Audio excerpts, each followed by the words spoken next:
This investor needed only 5 rental properties to put himself on the path to early retirement. Even after accumulating huge debts in his 20s, he was able to start buying real estate using a repeatable, kind of boring strategy that almost anyone else can follow. Now he's cash flowing thousands per month and will have the option to leave his job in his mid-40s if he wants, instead of working another 20 years. Keep listening to find out how he did it.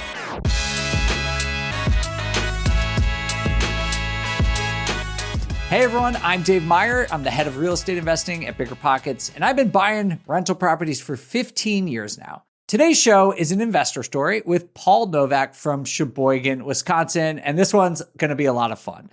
Paul started investing in dividend stocks in his mid-30s, but soon realized he'd need millions of dollars in principal to ever actually replace his W-2 income.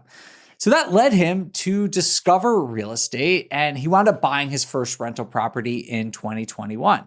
Now, fast forward a couple of years, he has 7 rental units and a clear path to more than $10,000 in monthly cash flow in less than 10 years after he first started investing. In this episode, we're going to hear from Paul how he found a creative way to fund his deals and pay the interest to himself instead of a bank, why he doesn't aspire to accumulate hundreds or even really dozens of rental units, and why he found that his corporate career prepared him for all the ups and downs of property management.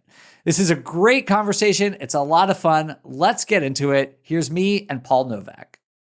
Paul, welcome to the BiggerPockets podcast. Thanks for being here. Yeah, super pumped about it. I literally watch every episode when it comes out. Now to actually be on telling my story is really cool. I'm glad we got you on the show. So maybe just tell us a little bit about yourself and how you found yourself in the world of real estate investing. For a very long time, I've been into personal finance, how to do more with my money. If I think about my start, was kind of in the stock market. That's where I started investing once we paid off all the debt and things like that. Originally, it was let's live off dividends. The dividend payments were not that big. And when I looked at how much I needed to have total in that portfolio to live off dividends, it seemed like an unattainable number. Do you remember what the cash on cash return is essentially on a dividend when you started doing this? Sure. So I was putting money in VOO. The dividend yield was like 1.51%. So I started working the math and I thought, well, if I want 100,000, I need like $8.5 million in the market.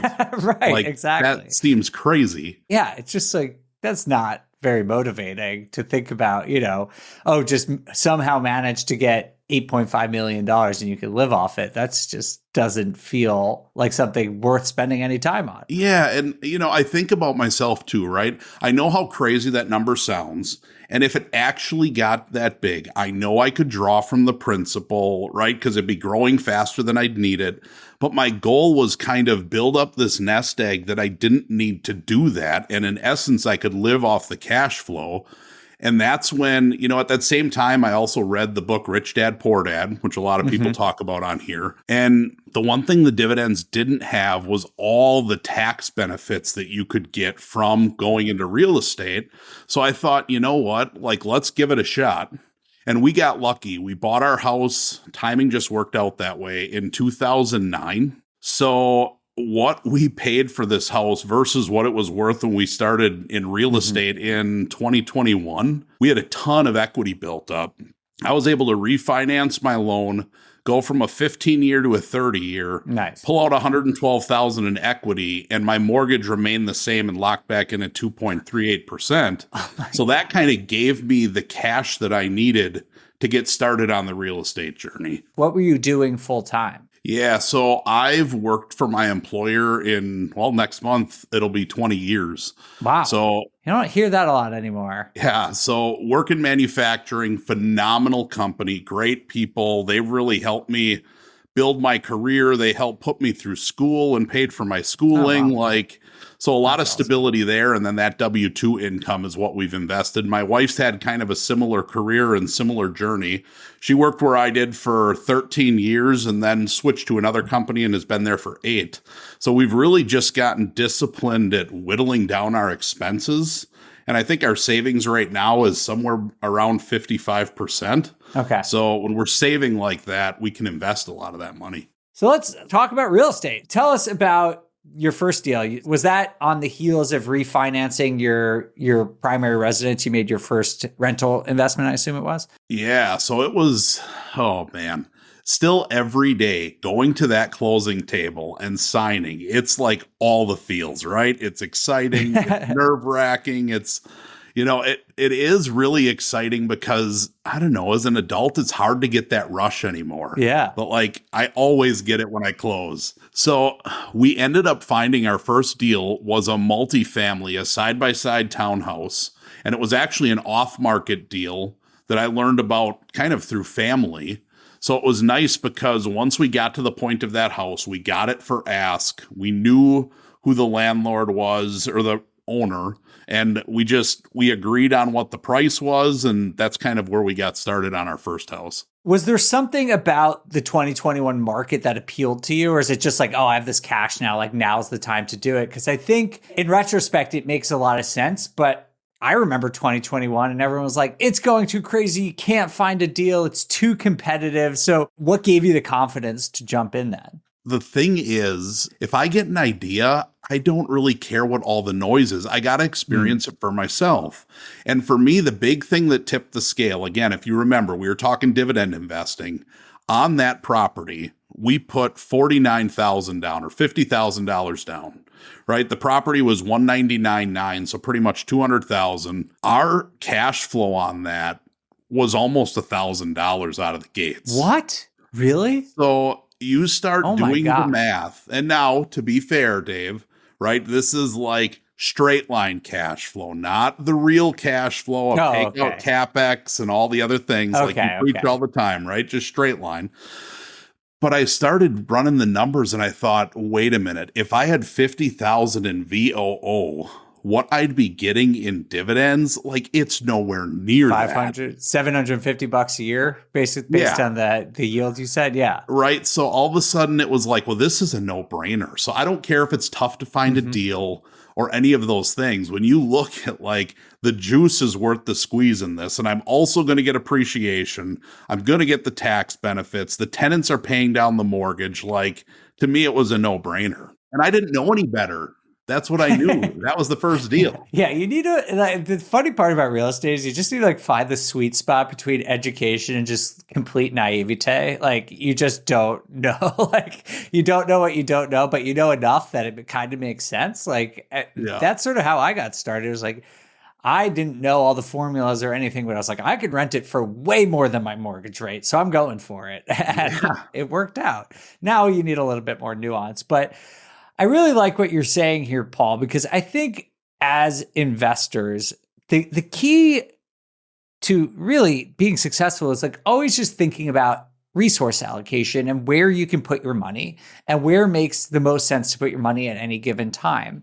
And I've been trying to encourage a lot of folks in today's day and age in the housing market to not really think about, oh, I should have bought in 2021 or 2022 or 2015 or whatever, but think about like, is real estate a better option than what else I could do with my money? And it sounds like for you, I think that's probably still true. Even in today's day and age, real estate buys better cash flow. It's better upsides than dividend investing or putting your money in a savings account or buying bonds, those types of things. And I really just recommend to people to sort of think about your own money, your own risk tolerance in the same context that Paul is, where it's like, what else are you going to do with your money? Because that's ultimately what matters, not whether the deal today is as good as it was during like this perfect magical time that we used to have, but whether it's going to move you closer to your goals in the most efficient way possible. And for me, at least, real estate's still that number.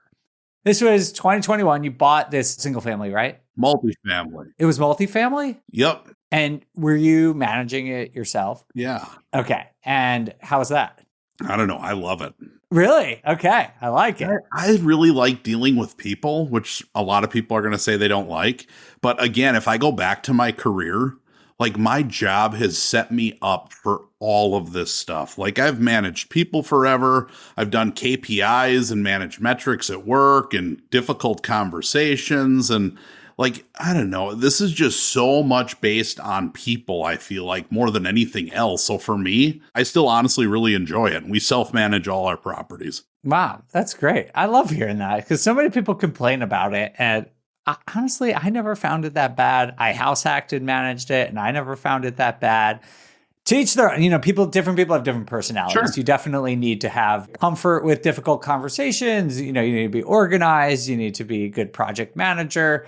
But I think people sort of like dramatize how hard it is because I don't know if you Yeah. experience that, but like it's not crazy. It's not rocket No. science. It's just like responding to some phone calls. It's really not Yeah. that big a deal. So I'm glad, Paul, to hear that you liked being a landlord. You had this inclination to go for it and you enjoyed it.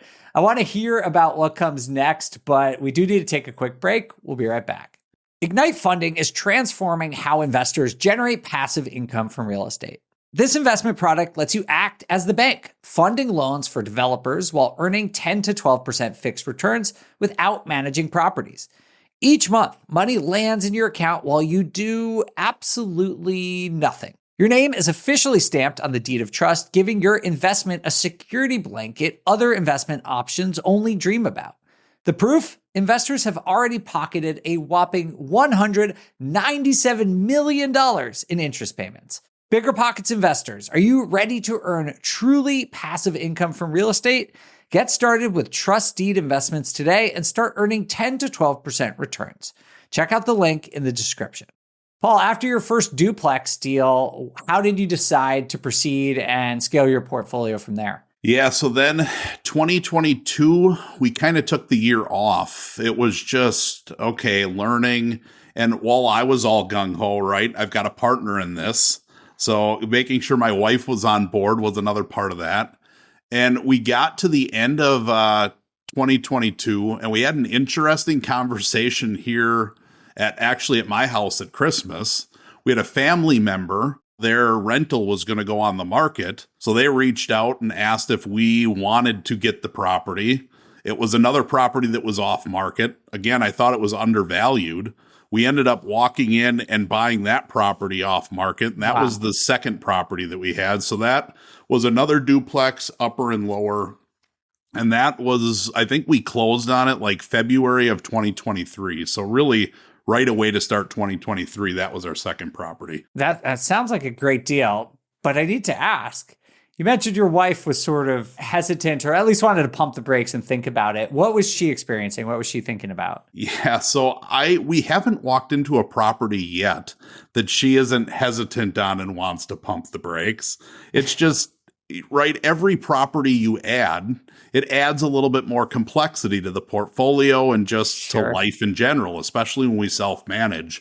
And it's a lot of money, right, when we're constantly sticking these into these properties. So I think one thing that I've shared with her to kind of help get her over the hurdle a little bit is that the money's never gone, right? It's just kind of locked away in a more secure savings account. So at the end of the day, if things didn't work out or it wasn't something we wanted to do, you're never boxed into a corner, right? You could always sell the property, get the cash back out, and we could do something else. Now, it's worked out really well, so we haven't done that, and we don't plan on it. But letting her know that we had flexibility was something that was important to her. I mean, that makes sense. Like a lot of times in the real estate investing ecosystem, people glaze over these things and don't talk about like that these are legitimate concerns. Like there is less liquidity in real estate than there is in other asset classes. And it's something to think about. And I personally believe it's important to have a little bit of healthy fear and skepticism for every deal you do. If you just go in and you're like, this is going to work out, everything's going to be great, you might run into some trouble. I think it's really nice, whether it's you, your partner, just your agent, your lender, whatever it is, to have someone who's just like, are you really sure about this for each one? And sometimes you're right and you keep going and it's a great deal. And sometimes you think, yeah, maybe we wait and go on to the next one. But it sounds like this deal that you found was just so compelling that your wife was comfortable making the second purchase. Yeah. And I think, another thing that's helpful, and I've always been this way, I'm super conservative when I run my numbers. So I go into a deal, I'm assuming, right, that the interest rate's going to be higher than generally what it ends up being. And I always take the property taxes and round them up. And I Yep. go high on insurance costs and all these things. And then a lot of times, right, it's kind of nice because when I get to closing, I'm pleasantly surprised. Like, oh, our cash flow that I thought was Yep. going to be X is now $100 more a month. But I never, ever put myself into a situation where I'm coming up on a deal where it's time to sign the papers and I end up coming out where, shoot, the numbers go backwards. Yeah. Right. Like I'm not so conservative that I think it takes me out of deals. Right. But I always got that little buffer that like helps us. So I think whenever I go into, like, I feel good about the numbers that we ran, and we're not going to do the deal if it's really teetering. Right. We'll make sure that we're comfortable with it. Is that something you learned in real estate, or is that you do in your job, or just kind of your personality? Yeah, I'd say personality. And like, honestly, I've learned it from budgeting prior to real estate, right? So like, let's say we're going to go on vacation. I don't want to run that budget that I planned for vacation so tight that all of a sudden we're there and we have to scale back because we don't have enough. Yeah. Right. Yeah, So that's like, so just, true. Yeah. I always want to be heavy. And then all of a sudden, once we get to the point that that's done, okay, so I budgeted X for vacation. I have this much left over. Throw that into the next vacation to get started already, or for Christmas gifts or any of those things. Yeah. Right. I just always like to err on the side of caution. That's so smart. The vacation example is so true. I just like had a real guttural reaction, because like you've been there where you plan a vacation and you're like having fun and you get to the place that you wanted to go and you're like, oh, I can't even afford to eat here. And then it's kind of disappointing. Whereas like if you plan it backwards, then, you make sure that you're allowed to you can do everything that you want. The same thing goes with the property. I love that example. So you did 2 deals in 2-ish years, 2.5 years. And so were you then at that point just ready to scale? I'm hooked. Like, it's full time. I can see it in your face. You're excited. Right. So like the first one went well. It was nice getting the cash flow, but right, it was limited as to how much that was growing. So I'm not going to lie. Right. After we did the first one, did the second one. Now that refinance money we pulled out, like that's pretty much depleted. So I got 2 problems. I'm ready to go, but my bank account is not. This is a familiar problem. Yes. Yeah. So we had to find ways to get capital, and, and watching a lot of videos, kind of learning different things. 401k loan was something that I never, ever would have considered before. My 401k was my golden goose for retirement. But now that real estate has become kind of a helper in that, and I think what'll end up being our primary driving force for retirement, I decided to take a loan out against my 401k and almost use that as like the bank. So I researched into it, and at least through my 401k, right, I could take out half the principal or $50,000, whatever was less. So I pulled out the full $50,000, and I only have to pay in fees $10 a quarter while that money is borrowed. What? So $40 a year to have it out. So, and all the interest that I pay, which is 8.25%, goes back into the account to me, and it comes out of my paycheck every 2 weeks. So are you serious? Yeah. So I found like a really good deal, and I thought, well, okay, at the end of the day, if I'm saving this money, I'm saving it for a rental anyways.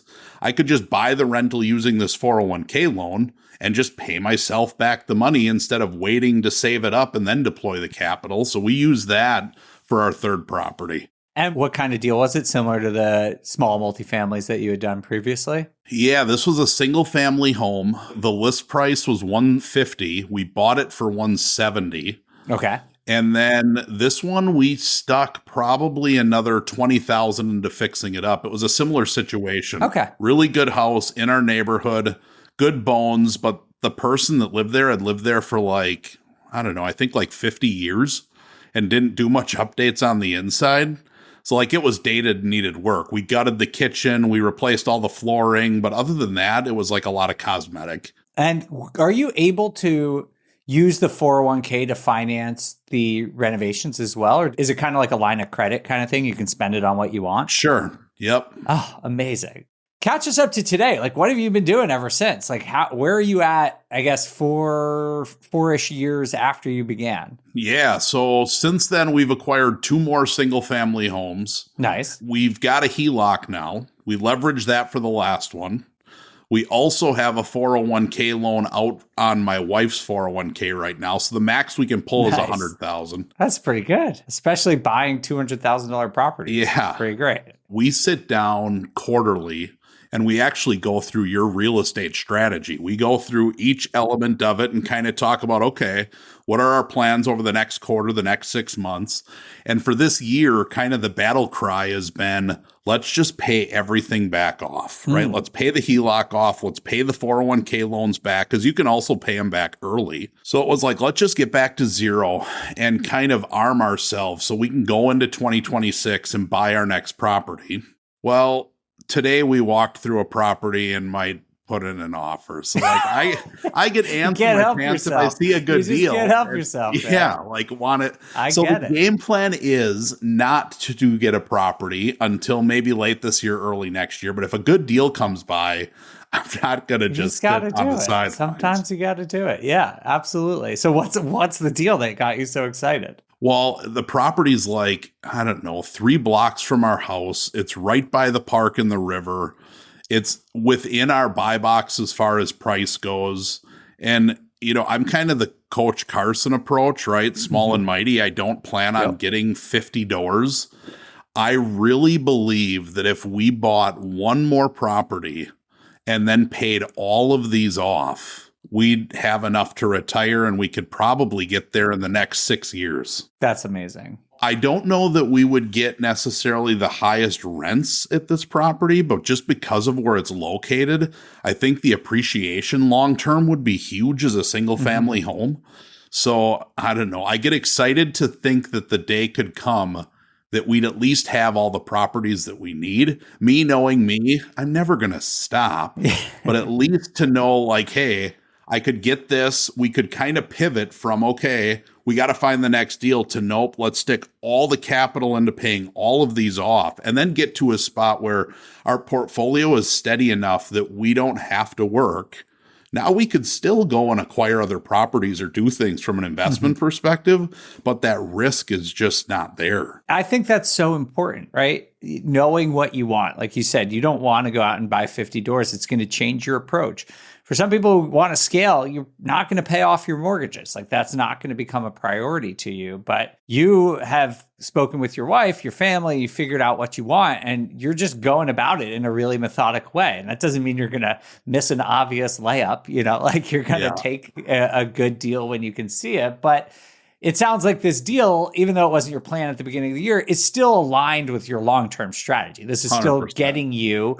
You're not going outside your lane. You're staying inside the plan that you have and just maybe trying to find a way to accelerate perhaps what your similar goal remains to be. Really, the approach that we've taken, and it just works for us, is I look for a property that like I'm going to be proud to own, proud to put tenants in, and I would live there myself. I love that. I'm not looking at how much cash flow it's going to generate.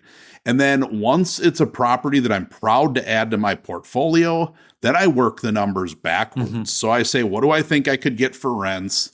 You know, what is the purchase price that we're going to do in all these things? And then I actually start playing with the down payment. So even though I need to put for traditional financing 20% down, if the numbers don't work at 20, let's go to 25, let's go to 30, let's go to 35. And I'll just keep upping that number until that number becomes what I'm deeming is ridiculous or like way too high. I don't want to put that much in for this house. Yeah.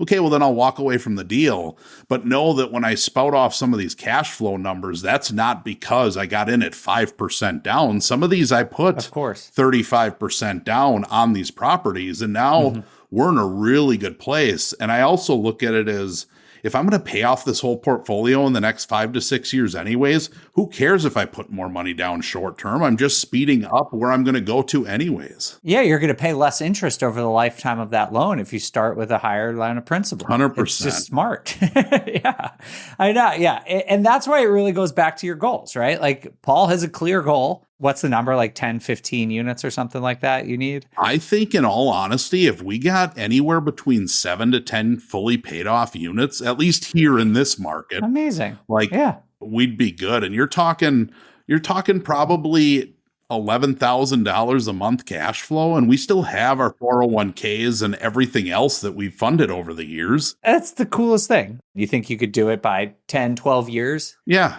That's unbelievable. It's so great. I mean, that's the thing is like people talk about scaling quickly and optimizing, but like you're saying, you're taking a pretty conservative approach. Not like crazy. You're doing deals, you're doing stuff, but you're not leveraged to the max. You're not pursuing cash flow at every cost. Like No. you're just doing a pretty normal approach. Like what I think is like a great, solid, smart strategy to real estate. And you're going to replace all of your income in 10 years. Like that is so incredible. Yeah. Good for you, Paul. It's a really cool story. And I just love hearing it. I love your philosophy and your approach to each their own. But I just think you found a really cool way to make it work for you and your lifestyle. Like you have a career, you leverage the benefit of the career. You've been smart and built a 401k. You leverage the benefit of your 401k. You're just finding ways to make it work. And the result is coming. You're going to be able to retire or, have the option to retire at least 10 years into real estate. That's unbelievable. So thank you so much for coming on and sharing your story, and congrats on all your success so far. Awesome. Thank you. And thank you all so much for listening to this episode of the BiggerPockets podcast. If you think anyone you're friends with or who's doubting getting into real estate could benefit from hearing Paul's story, please share this episode with them. I'm sure a lot of people can learn a lot from Paul's approach to real estate. Thank you all so much for listening. We'll see you next time on the BiggerPockets podcast.